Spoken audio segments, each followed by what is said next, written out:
শওকত ভাই এমপি নির্বাচন করবে, আপনি করবেন কিনা যদি এ নিয়ে কিছু বলতেন একটু।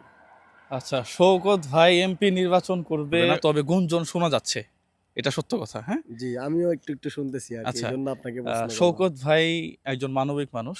শওকত ভাই আমার খুব প্রিয় একজন মানুষ। হ্যাঁ, জি আহ, যে মানবিকতার আইডল বলা চলে, এই মানুষটা কেন নির্বাচনে আসতেছে? তোমার প্রশ্ন তো এটা জি নাকি, বড় ভাই, বা আমি আসলে করব কিনা? না, আপনি করবেন কিনা এর জন্য এটাই আমার আচ্ছা, প্রশ্ন আর কি। প্রথমত নির্বাচন ভালো মানুষের জন্য। নির্বাচন মানে কি, যে আমি নির্বাচন করে এই ইউনিয়নে অথবা এই উপজেলায় 1 লক্ষ বা 5 লক্ষ মানুষ আছে, তাদের সেবা করব। সেবাটা কিরকম? আমি তাদের প্রতিনিধি হয়ে সংসদে গিয়ে বলবো যে রাস্তা ভালো না, ঠিক করে দাও। এই তো। জি টিবল নাই, টিবল দাও। গরিব মানুষ খাবার পাইতেছে না, তাদেরকে খাবার দাও।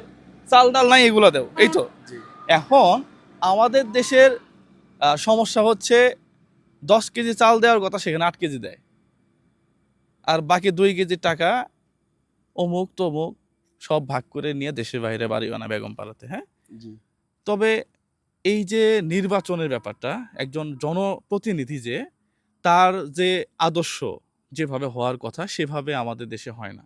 প্রিয় বন্ধুরা, আমরা দেখছি বাংলাদেশে একবার নির্বাচন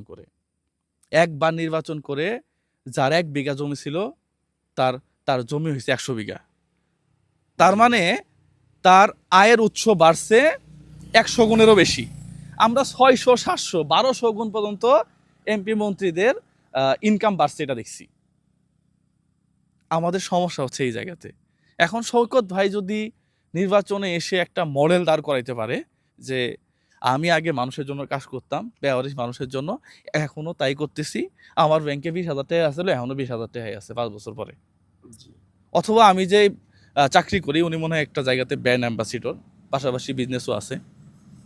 এগুলা থেকে আর কত ইনকাম করা যায়? হয়তো তার যদি এখন 10 লক্ষ টাকা থাকে, সেটা 20 লক্ষ হইতে পারে, মানে ডাবল হইতে পারে। কিন্তু এটা যদি 200 গুণ 500 গুণ বেড়ে যায়, তাহলে সমস্যা। হ্যাঁ, আমরা চাই এই ধরনের মানবিক মানুষগুলা নির্বাচনে আসুক। হ্যাঁ, এটাকে আমি অ্যাপ্রিসিয়েট করি, খারাপভাবে দেখার কিছু নাই।